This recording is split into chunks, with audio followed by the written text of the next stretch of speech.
6 Central, 7 Eastern, 4 Pacific. We have your number 4 in the Teal, Orlando Intimidators, at the number 1 with a bullet, the Santa Fe Gorillas. Who you got, Doug? Well, when you look at this game, I know Andy had touched on it, and he basically said that he's going with Santa Fe, whatever. I'm not. The reason why I'm not, 3-4 weeks ago when Orlando played Santa Fe, while Orlando gave up 518 yards, which to me was amazing considering how good Orlando's defense has been, that's when their offense really showed up. Kyle Walsh and company over there really found a way to manipulate Santa Fe's defense. Parker, the boogeyman, had 191 yards with 2 scores. That is a hell of a damn game. Connor Pyatt threw 3 touchdowns with 18 of 26. Did it with 2 interceptions. But in the receiving game, I mean, they got everybody involved. Chambers had 2, Allen had 3, Perez had 3, the Generic had 4, and Parker had 6 himself. Defensively, like I said, those guys were just doing their thing. They had a couple of forced fumbles, had some tackles for a loss. What they need to do in this game, though, they're going to figure out a way to shut down Bosco and Quick. Because in that game, they didn't do it. And to Santa Fe's credit, Colin Northup, who's calling the offense, he found a way to get Morales involved. So it's like, okay, take away the 2 goals, we'll go get to our tight end. And then as soon as you think you got the tight end taken away, he goes and brings in the flat receiver, Chris Davis, who also had 7 catches. And it's just like, holy smokes. Calvin King did throw up 80 rushing yards on 19 carries, which is shocking. But this is case in point to me sticking to my guns from earlier in the season. I picked Orlando to go to the championship game in the Teal against Minneapolis before the season started.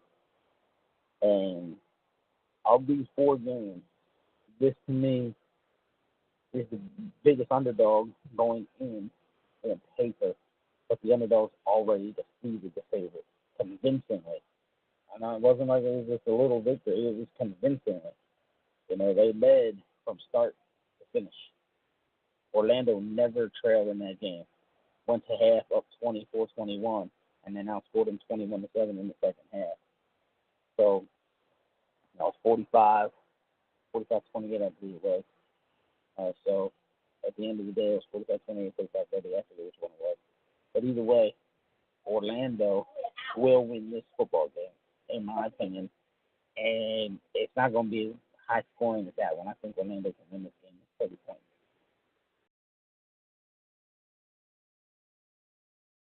Orlando has shown that when all of the cylinders are firing on their squad, they're a load to handle. And Santa Fe, when they went up to the Intimidator's house, they ran into a buzzsaw that day. It's like before they blinked, I believe they were down. What was that? I was just looking at it. I'm sorry. Live radio. The best. They were down 10-0. There you go. They ran into a buzzsaw. They were down 10-0 before they even knew it. So, can Orlando repeat that? Especially having to take their show on the road. I don't know. We've discussed bad defenses this season, and Santa Fe's defense is one of those. They're like, their defense is bad, and can you imagine if their offense wasn't scoring points, how much worse their defense would be? So if Orlando can keep the game tight, the one thing I will commend them for in the game against Santa Fe, they prevented the big plays from occurring. Like they gave up one big pass to Nick Quick, but besides that, everything else was 24 yards or less. And that's a recipe for success right there. If they could keep the big plays away from that, that ridiculous offense, between Nick T. Quick and Juan Bosco, those guys are usually good for a bomb here or a bomb there. And if Orlando can prevent those kind of, over the head plays from occurring and keeping it a ball game where in the fourth quarter they still have still one score, maybe 10 points, and they're still able to lean on the boogeyman.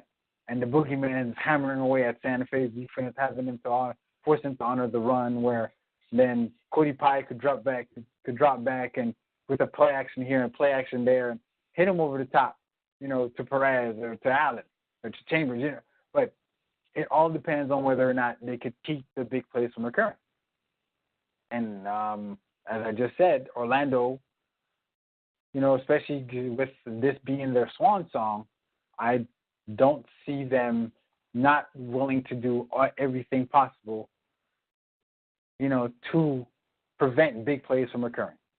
So all in all, I'm saying it'll be a tight ball game in the fourth quarter, and at that point, it's going to be which team wants it more and which team will be able to execute down the stretch to get the guys into their, to get the ball into the playmakers' hands for them to make the plays.